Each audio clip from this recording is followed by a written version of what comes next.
please subscribe and don't forget to press the bell icon to get notified whenever we upload a new video.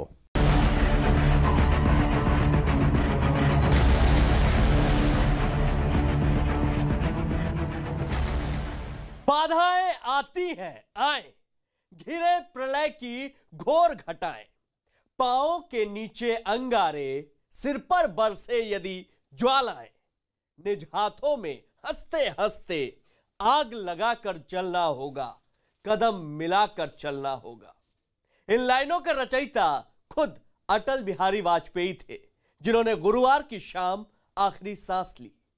जी हां, अटल बिहारी वाजपेयी सिर्फ एक सियासी नाम नहीं है, बल्कि हिंदुस्तान के इतिहास की वो अटल पहचान है, जिन्होंने हिंदुस्तान को दुनिया के सामने अटल पराक्रम के साथ जीने का हुनर सिखाया।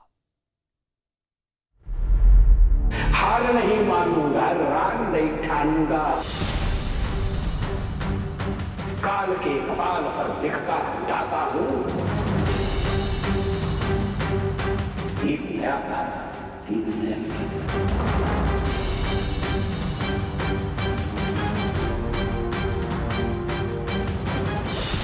पोखरण का रन जीता हिंदुस्तान।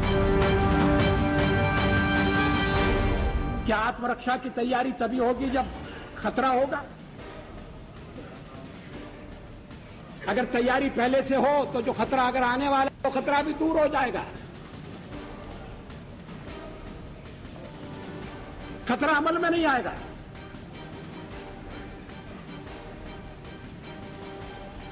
और इसीलिए हमने परमाणु परीक्षण करने का फैसला किया। हमारे कार्यक्रम का अंग है, उसमें लिखा हुआ है। नाम में, पहचान में, उफान में, तूफान में। क्या रक्षा के मामले में हमें आत्मनिर्भर नहीं होना चाहिए? केवल एक पड़ोसी नहीं, हमारे अनेक पड़ोसी हैं। इस समय यूरोप में क्या हो रहा है वो एक चेतावनी है।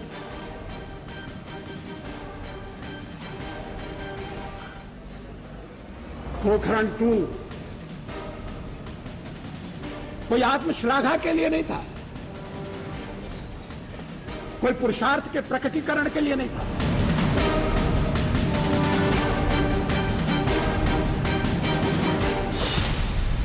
हिंदुस्तान की शान में, तिरंगे के सम्मान में।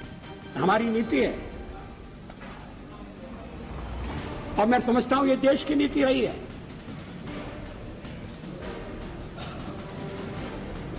कि मिनिमम डिटरेंट होना चाहिए।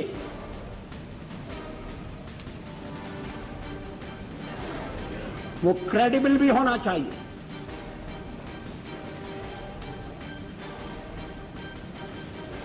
इसलिए परीक्षण का फैसला किया गया।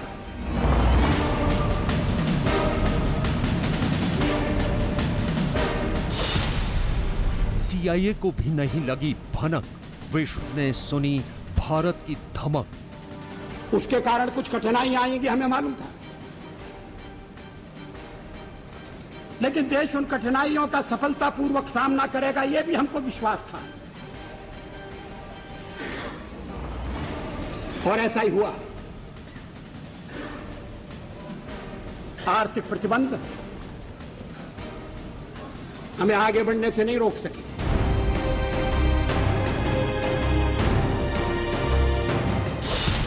हरदम दिखाया अटल पराक्रम। हमने परीक्षण बंद करने का भी ऐलान किया। सचमुच में पोखरण में हम एक और परीक्षण कर सकते थे, लेकिन जब हमें लगा कि वैज्ञानिक तकाजा पूरा हो गया है तो उस परीक्षण को हमने छोड़ दिया।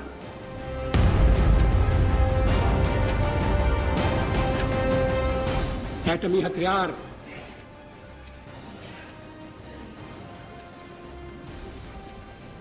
रक्षा के लिए भी हो सकते हैं।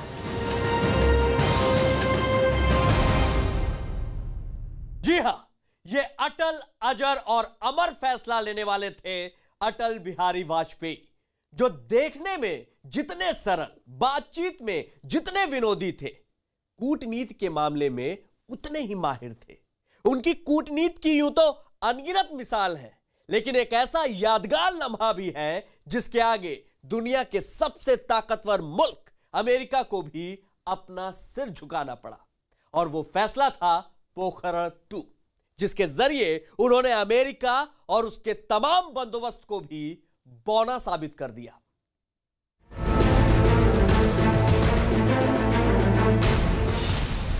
हिंदुस्तान का सबसे सीक्रेट ऑपरेशन, देश के इतिहास का सबसे बड़ा फैसला, फैसला जिसने बदल दी हिंदुस्तान की तकदीर। किसी को भी नहीं लगी भनक।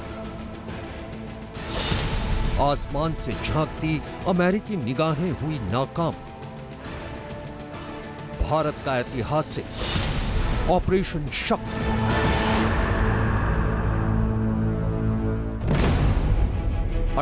मार्च 1998 अटल बिहारी वाजपेयी ने संसद में पूर्ण बहुमत हासिल किया और प्रधानमंत्री की कुर्सी पर पूरी मजबूती से बैठे।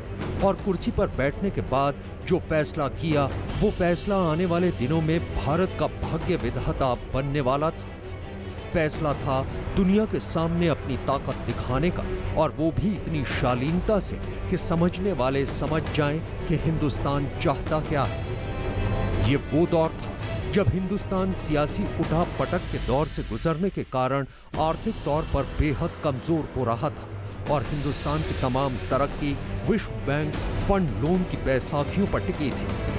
भारत विकासशील देश था और किसी भी सूरत में दुनिया के ताकतवर मुल्कों, खासतौर पर अमेरिका की नाराजगी को बर्दाश्त करना उसकी सियासी हैसियत में नहीं था। अटल बिहारी वाजपेयी को पता था कि उनके तमाम दूसरे साथी सियासी नेता परमाणु परीक्षण के उनके फैसले में शायद साथ न दें। तब उन्होंने एक अटल फैसला तो किया, पर जाहिर नहीं होने दिया, ना ही देश में और ना ही विदेश में। और वो फैसला था पोखरण 2 का। 9 अप्रैल 1998 अटल बिहारी वाजपेयी ने मीटिंग की और अब्दुल कलाम के साथ साथ चिदंबरम से पूछा कि टेस्ट की तैयारी के लिए कितना वक्त चाहिए। दोनों की रजामंदी 1 महीने की थी। तब तारीख तय हुई 10 मई 1998 और नाम दिया गया ऑपरेशन शक्ति। ऑपरेशन शक्ति भारत की हैसियत बदलने वाला था। फैसला हो चुका था, लेकिन चुनौती थी चील की निगाह से मांस छुपाने की। दरअसल अमेरिका 1974 में किए भारत के ऑपरेशन लाफिंग बुद्धा के नाम से किए गए पहले न्यूक्लियर टेस्ट के बाद से ही नजर गड़ाए था। आसमान से अमेरिका के हाईटेक सैटेलाइट्स भारत के जर्रे जर्रे पर नजर रखे हुए थे। इस चुनौती के बावजूद अटल बिहारी वाजपेयी ने टेस्ट के लिए पोखरण को चुना। वजह थी पोखरण के आसपास आबादी का ना होना और रेतीली जमीन हिंदुस्तानी सपने को एक पर्दा देने में भी कारगर हो सकती थी। इतना बड़ा ऑपरेशन किसी की नजर में आए बिना करने का मतलब किसी की आंख से काजल चुराने जैसा था, लेकिन वाजपेयी अटल फैसला ले चुके थे।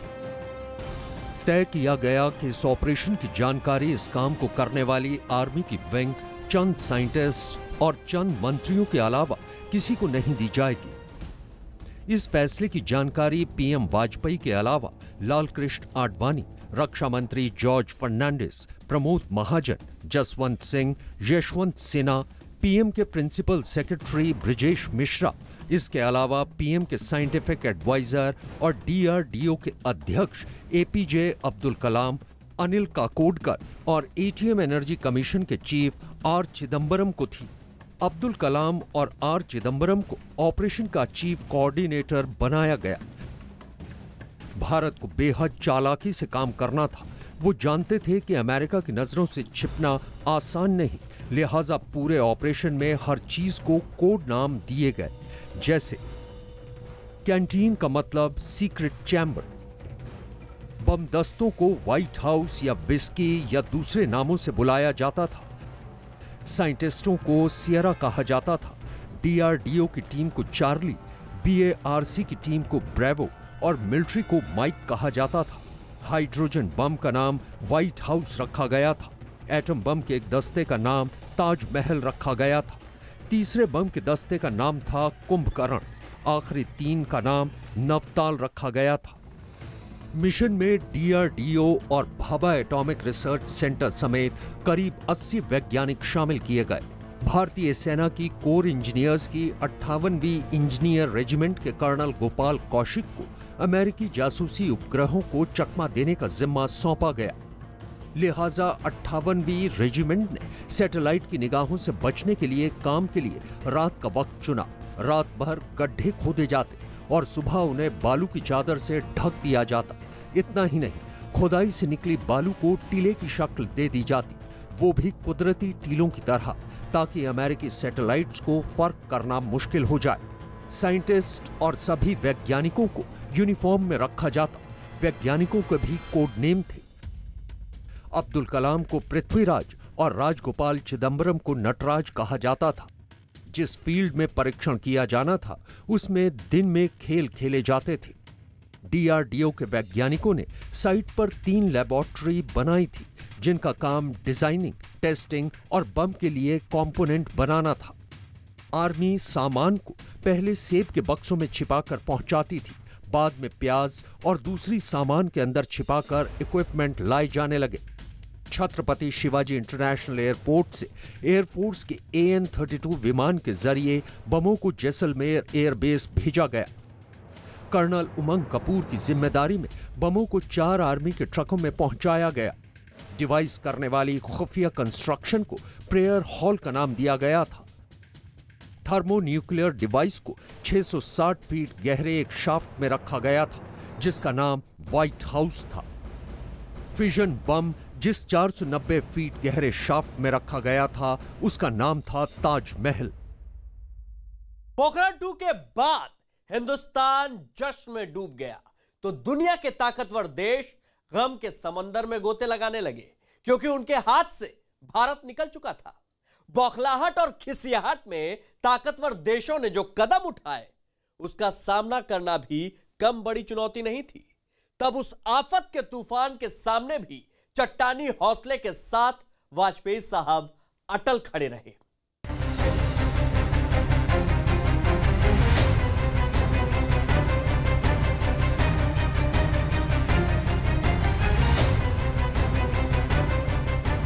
Today, at 15:45 hours, India conducted 3 underground nuclear tests in the Pokhran range. These tests conducted today were with a fission device, a low-yield device, and a thermonuclear device. इधर तत्कालीन प्रधानमंत्री अटल बिहारी वाजपेयी ने पोखरण में मिली नायाब कामयाबी का ऐलान किया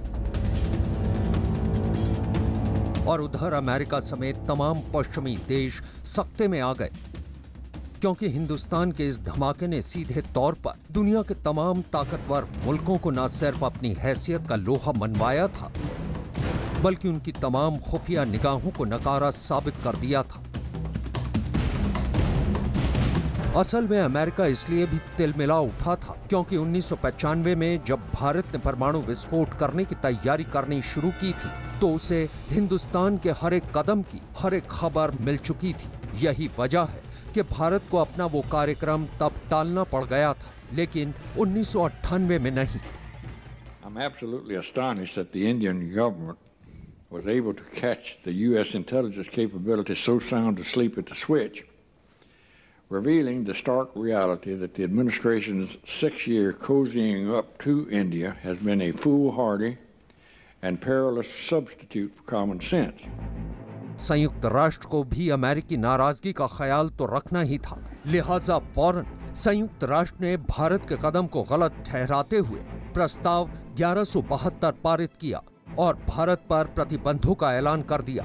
लेकिन अटल तो अटल थे, वो कहां डिगने वाले थे।